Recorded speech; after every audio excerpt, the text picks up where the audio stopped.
Mr. Jones owned a cotton plantation and many slaves. One day he was talking to the owner of the plantation next to his, and Mr. Jones was lamenting the fact that times were tough. He was having to work his slaves harder than ever, and was having trouble with some of them being disobedient or trying to run away. The other plantation owner said he knew someone who could help. Day 1. One day Mr. Jones called his slaves together so a man named Mr. Smith could talk to them. Before beginning, Mr. Smith whispered to Mr. Jones, "Whatever I say, do not contradict me or interfere, and I promise you your slave troubles will end." "My name is Mr. Smith," he said to the slaves, "and this may be the happiest day of your lives. From today forward, you will no longer be slaves, but free men." Mr. Jones was so shocked he started to step forward, but Mr. Smith gestured for him to remain silent. He did, only because the other plantation owner had spoken so highly of Mr. Smith's skills. "You are no longer the property of Mr. Jones," Mr. Smith continued. "You are free. No more would you be forced to labor for the benefit of Mr. Jones. Now you can work for yourselves." Now the slaves were all murmuring and looking at each other. Many were smiling, many were looking puzzled. "In fact, you are now free to leave the plantation whenever you want," Mr. Smith said. "However, since we are surrounded by other plantations, if you leave, some other plantation owner will likely claim you as his own the moment you set foot on his property. So I urge you not to risk your newfound freedom by doing something so foolish. Instead, I suggest that you stay here, no longer as slaves, but as willing participants and part owners of this plantation. Yes, this is now your plantation."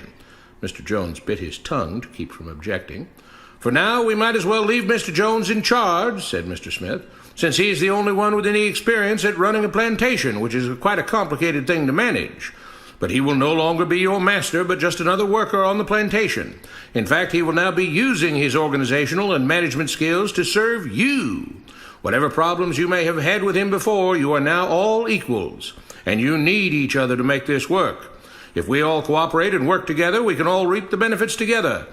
In honor of this happy occasion, I present you this new symbol of togetherness and cooperation, this flag, which shall be the emblem of the new, free Jones plantation." He held up the new flag, but most of those listening were still too amazed to respond. "And this shall be our motto," Mr. Smith announced. "We work together as free men for our mutual benefit, pledging our allegiance to the Jones plantation, which stands for prosperity, liberty, and justice for all. To celebrate, everyone has the rest of the day off. Enjoy your freedom, do as you please, and be back here tomorrow morning, bright and early, so that we may begin work on this great and noble new endeavor as equal free men." Finally convinced that Mr. Smith was serious, the former slaves applauded and cheered. Day 2. "We all want this plantation to do well," Mr. Smith said at the beginning of the next meeting, "so we can all share in the benefits. We all know that it takes a lot of effort to make a cotton plantation work. Just because you're all free doesn't mean you can stop working. In fact, since you're now working for yourselves, I expect you to work even harder than ever before, but now with pride and joy, knowing that you're working for yourselves. Of course, there still have to be rules. If everyone just does whatever he wants, the plantation won't produce anything. This experiment will fail, and we'll all starve. You should be thankful that Mr. Jones has agreed to stay on to lend his knowledge and skills to this endeavor, and I trust you will all do your own part to make this work. Several of you have been chosen to act as project supervisors to manage different aspects of the operation, to make sure everyone is doing his assigned job, to make sure that the rules are followed, and so on. The rest of you may head out to the fields to start your first day of work as free men." Day 3. The next morning, Mr. Smith had a grim expression on his face as the daily meeting began. "I have an unpleasant duty to do today," he said. "Yesterday, Charles was caught keeping some of the cotton he picked, presumably to sell for his own personal profit. That is against the rules. That is stealing. For that, Charles must be punished." Two men tied Charles to the whipping post.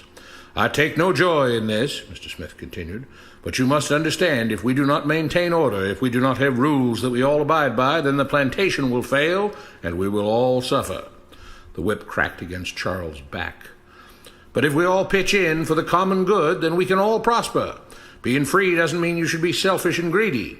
We must each do our assigned duties and obey the rules, and then we can all benefit, and each of you will receive your appropriate share of the profits." A young man named Samuel stepped forward.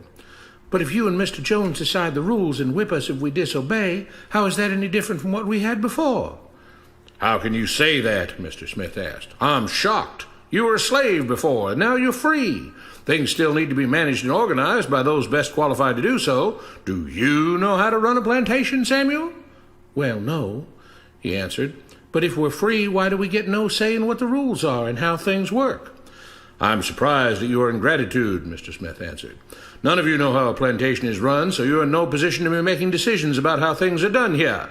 You don't seem to appreciate all the things that Mr. Jones provides for you, from protecting you from all the outside threats that you know nothing about, those who would come here, capture and enslave you if not for Mr. Jones' protection, to making sure that you all have food and housing, tools to work with, that you're cared for when sick and injured, and so on. There wouldn't be a plantation at all, no cotton to pick, no land to plant and harvest, if not for him. You should be grateful that he's made possible the level of comfort you now have. Your lives would be far worse if not for him.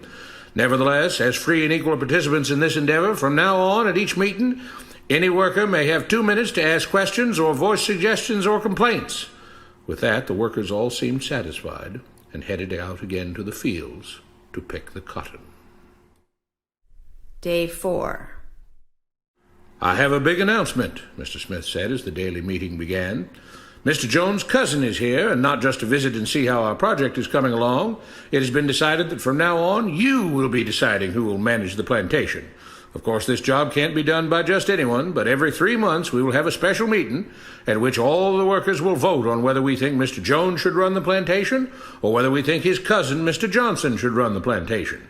That means that ultimately you are in charge because you will be deciding which man you want running things on your behalf. If you don't like the way things are being managed, you now have the power to change it." Amazed and pleased, the workers headed out again to the fields to pick the cotton. Days passed, months passed, a year passed, and the plantation continued to operate as before. Sometimes Mr. Jones was in charge, sometimes Mr. Johnson was in charge, but the day-to-day routine stayed exactly the same.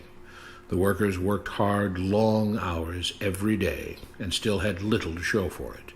Every day the meeting would begin with them all reciting the Jones Plantation motto, "We work together as free men for our mutual benefit, pledging our allegiance to the Jones Plantation, which stands for prosperity, liberty, and justice for all." One day Mr. Smith announced, "Samuel is asked to say a few words this morning, and whatever the rest of us may think of his ideas and opinions, we are all free here, and that means we are all allowed to speak our minds. So, Samuel, you have 2 minutes. Begin." Samuel stepped forward, looking scared. "I was excited when all this started," he began, glancing nervously at Mr. Smith and Mr. Jones. "But don't you all see what's happened here? Nothing has changed. We're all still slaves." There were grumbles of disagreement from the crowd. "They tell us what to do and whip us if we don't. They still make all the rules and punish us if we disobey. They let us make suggestions and complain about things, but they never really change anything. They let us choose between Mr. Jones and Mr. Johnson, but what's the difference? The situation stays the same. We do all of the work and they take as much as they want and decide how much they'll let us keep. They live in luxury, made rich by the cotton we pick. We do all the work and have to build our own huts, grow our own food, and take care of ourselves. They leave us just enough that we don't revolt or run away.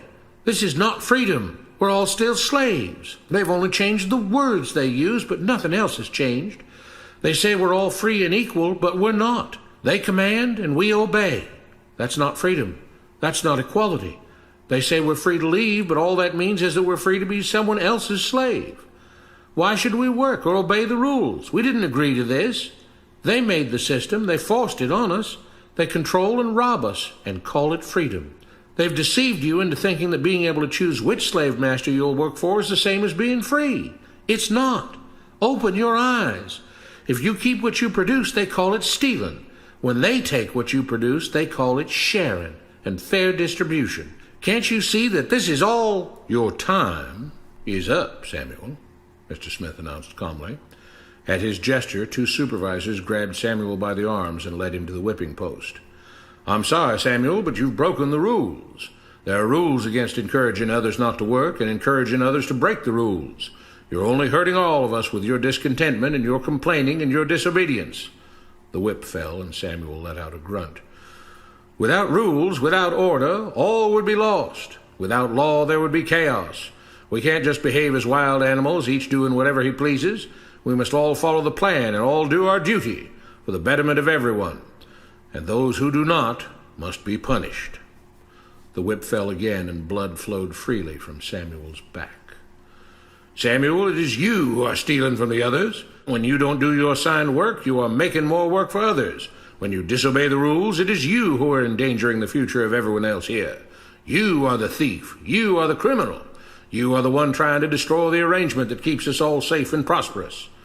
At every lash of the whip, the other workers cheered louder and louder, some yelling curses at Samuel. "Being spoiled and selfish, you complain about everything, talking as if you're oppressed. But you are the one ruining things. You are the one keeping us from being all we could be. It is your greed and your rebelliousness that is hurting all of us. They all play by the rules," Mr. Smith said, gesturing at the others. "What makes you think that you don't have to? You think you're above the law?" There were loud yells of agreement as the whip fell again. "We must maintain order," Mr. Smith proclaimed, "to make this plantation great, to make it so that we can all be happy and prosperous. To have the society we want, there have to be rules. We all have to contribute our fair share to this great endeavor, and we cannot tolerate actions and attitudes that seek to undermine the amazing things that together as free men we have achieved and will continue to achieve." Mr. Jones was smiling as he gave Mr. Smith a pat on the back. The crowd was cheering so loudly